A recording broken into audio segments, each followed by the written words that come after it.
seperti psikosomatik sekarang yang lagi tren.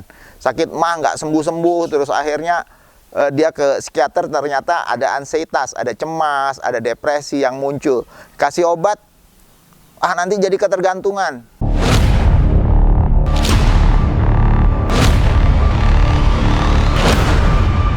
Oke, ini di program Open Heart. Biar orang juga terbuka hatinya, tidak terbelenggu. Selama ini kan, ya gaya saya aja, karena ini yang saya tahu, jadi nggak mau terima masukan orang, nggak mau saran orang. Tadi kayaknya ada yang mau tanya tadi. Ya bro, terkait obat bro. Obat itu gimana bu, mekanismenya bu, fungsinya seperti apa bro?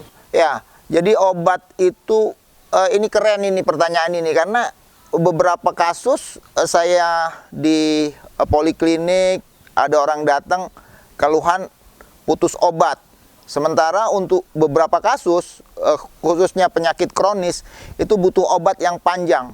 Oh, kalau minum obat nanti ketergantungan katanya. Akhirnya dia putuskan obat. Pada saat dia nggak minum obat, keluhannya muncul lagi, relapse lagi. Orang dengan diabetes dikasih tahu nggak usah lagi ke dokter, nanti ginjalnya tambah parah karena minum obat gula darah. Nggak taunya nggak minum obat gula darahnya naik, jadi high.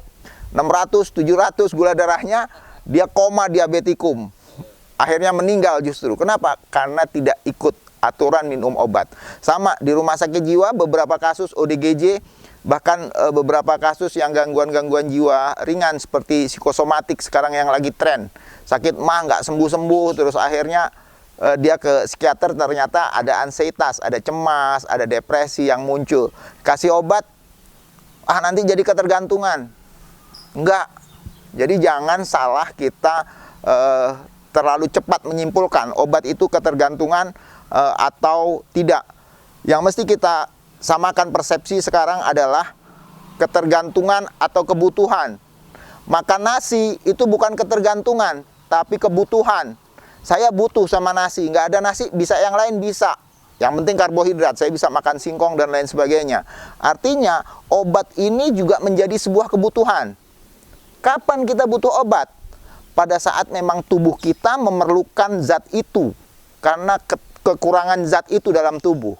Satu contoh, orang dengan kencing manis, karena gula darahnya, fungsi pankreasnya terganggu, sehingga tidak bisa berfungsi dengan baik dan gula tidak bisa disimpan, maka butuh insulin. Di mana insulin itu fungsinya untuk mengendalikan kadar gula darah yang ada dalam tubuh kita. Kapan berhenti kita pakai insulin? Pada saat memang fungsinya sudah kembali bagus. Begitu juga orang darah tinggi. Kapan dia mesti berhenti minum obat darah tinggi? Pada saat tensinya memang benar-benar sudah stabil dan kerusakan yang diakibatkan karena darah tinggi memang sudah bagus. Orang gangguan jiwa, sampai kapan saya minum obat? Dia minum obat pada saat dia butuh, dan dia berhenti minum obat nanti atas advis dokter setelah memang kondisinya stabil. Kapannya kita tidak pernah tahu. Mungkin 3 bulan, mungkin 6 bulan, mungkin 1 tahun, bahkan mungkin seumur hidup. Tapi sekali lagi, itu bukan ketergantungan, karena tubuh kita yang membutuhkan. Saya suka menganalogkan untuk teman-teman yang punya masalah minum obat atau penyakit kronis, seperti orang perbaiki jalan. Kapan kita menambal jalan itu? Pada saat jalan itu berlubang. Sampai kapan? Sampai semuanya bersih. Ditempel di sini, terus berjalan, yang ujung bolong lagi. Balik sini, tempel lagi. Artinya, fungsi obat itu benar-benar sesuai dengan kebutuhan tubuh kita, yang itu diindikasikan atau yang lebih banyak tahu itu dokter. Jadi jangan sekali-kali kita cuma tanya sama Mbah Google, tanya di media, sosmed, saya udah minum obat 6 bulan, kondisi saya udah bagus ya, udah berhenti aja. Bahkan ada beberapa kasus, saya udah minum obat, tapi nggak bagus-bagus, kayak mana ya, berhentiin aja. Jangan.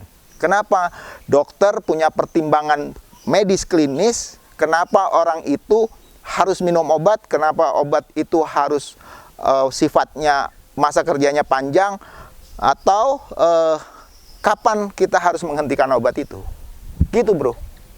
Jadi inti dari poin-poin garis besar tentang obat apa nih, Bro? Ya, obat itu jadi penting buat kita pada saat kita membutuhkan obat itu. Nah, kapan memulainya? Sekali lagi tadi yang saya bilang, pada saat kita sudah butuh obat itu. Saya sakit kepala. Kira-kira apa yang saya butuhin? Dikompres air hangat atau saya minum obat? Atau saya zikir, mohon maaf. Dengan saya zikir atau saya mendekatkan diri ke Tuhan, sakit kepalanya hilang. Kayaknya nggak hilang juga. Pada saat itu saya harus mengkonsumsi obat. Saya beli bodrek di warung, saya minum. Sakit kepalanya hilang.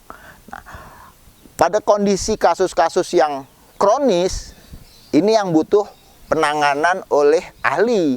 Jadi nggak suka-suka, saya minum obat, dikasih dokter saya minum, besok enggak, besoknya lagi kumat saya minum lagi, ini enggak.